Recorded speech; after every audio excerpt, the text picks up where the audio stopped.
So the aim of this list is to provide you with some tools to help get rid of the obstacles when it comes to the preparation, the execution, and the retrospective looking backness of any gig that you might do.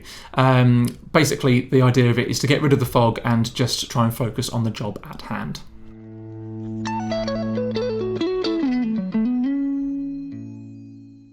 So, just before I launch into my list of tips that might be able to help you with performance anxiety, I just want to be clear on two things. Number one, I completely understand that performance anxiety and anxiety in general are exceptionally personal.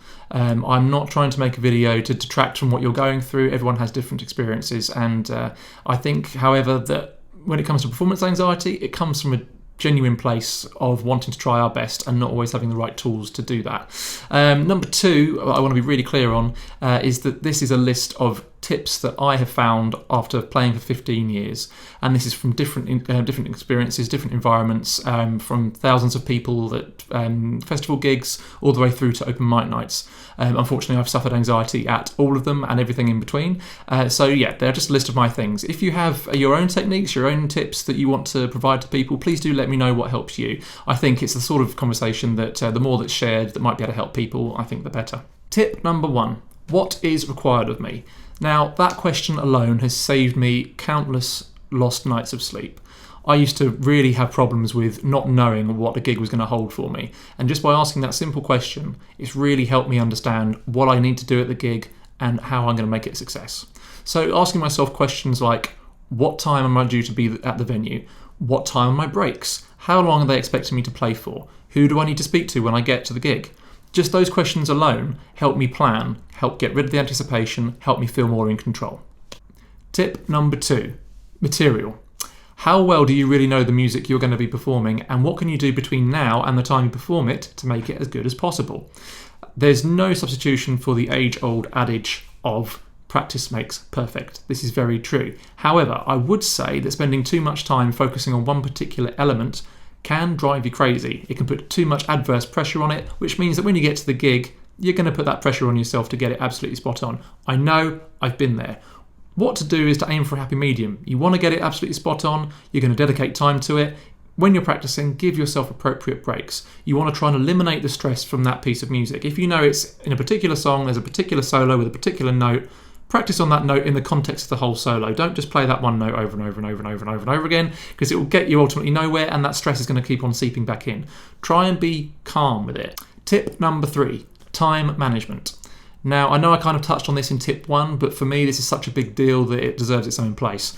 I don't think there's a bigger cause of anxiety than time management for me. Historically, I've been awful. Arriving at gigs with the landlord tapping his watch, the best man relieved that finally you're here for the first dance, the band absolutely furious, giving scowls across the dance floor as you arrive. It just sets the whole gig up for a very bad atmosphere. Who needs that? Before you've even put your foot in the door, to be late, it's just awful. It's unprofessional. Try to avoid it at all costs. What's got me through that? Make half an hour earlier the new on time. What time are we meeting? 5. Okay, I'll be there at 4:30. That way you're covered for all bases, especially if you're driving by car or public transport. It gives you that extra leeway just in case. If you are caught in 5 minutes of traffic, you're still 25 minutes early. Seriously, guys, this one has been a big one for me, and it's really helped with A, my anxiety, but B, actually securing some more gigs because, you know, the punters are happy. Time management also covers what you're supposed to be doing for that gig. Know what time you should be sound checking, know what time you're playing the first song, know what time your breaks are, know what time last orders is. Knowledge is porridge. Tip number 4, know your set list.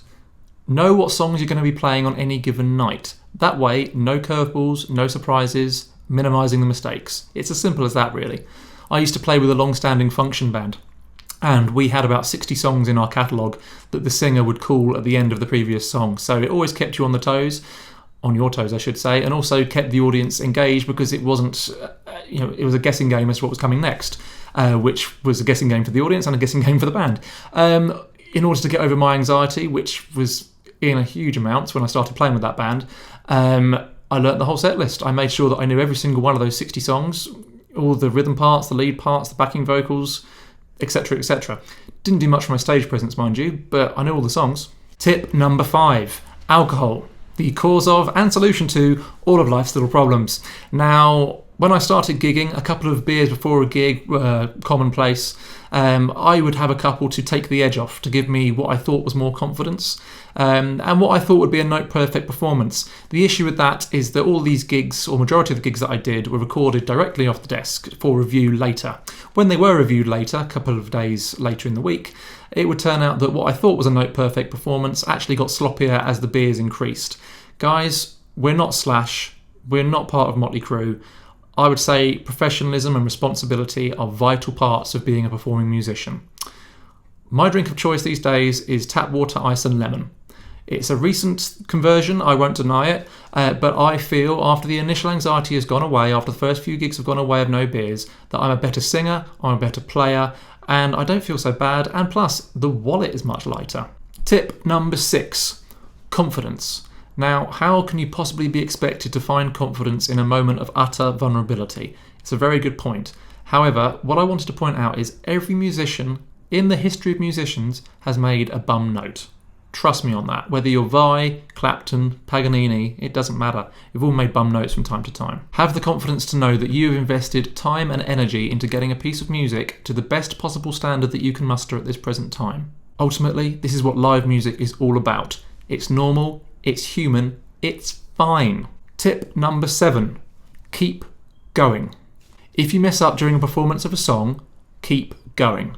Do not stop. There is nothing worse for an audience to hear music happening and then instantly not happening. It amplifies the mistake. The band is not going to fire you, the landlord is still going to pay you, and the bride and groom will forget about it in the morning, so I wouldn't worry about it too much. Even though you might be dying inside, keep your chin up, you've got this. Keep going, play on, finish the song. Tip number 8, say no to the voices in your head. What will the audience think? What will the band think?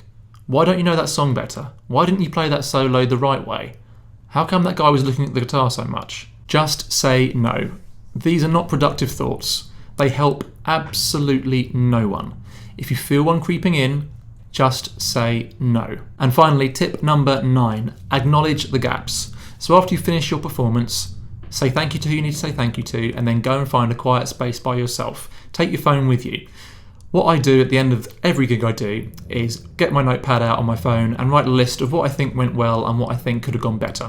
Whether that's a solo that I've played wrong, whether that's a really good vocal performance on a particular song. It helps me analyse the issues with my playing, where I've done very, very well, and what I need to focus on before my next gig. Ultimately, that's how I think we all learn. We find the gaps that we need in our own playing and we get better. We practice more. We help identify the flaws so that next time round we play these things, we don't feel so anxious about them because we thought about that last week. That thought process has already happened. We've done the work we need to in between the gigs, so this time it's going to be absolutely fine. So just doing that little exercise really helps me. I've been doing that for about 7 years now, and it's invaluable to me for every single gig. So as I've said, they were just a few tips that I use on a regular basis to help with my constant anxiety that I struggle with. I want to thank you very much for getting to the end of the video. Hopefully a few of those tips did help you out a little bit. Please do let me know if you have some tips that you think might benefit me or might benefit other YouTubers. And also if you enjoy this sort of content, I want to know what people want to see. I feel like I have a lot of things to say about the guitar, so the more I know what you want to see and what you want to hear, the better it will be for both of us. So also thank you for indulging me. This is the first time I've spoken about my anxiety and my depression in the public domain. So thank you for getting this far through the video and sticking it out. Anyway, I hope to see you again soon, guys, and thanks very much for your support. Cheers.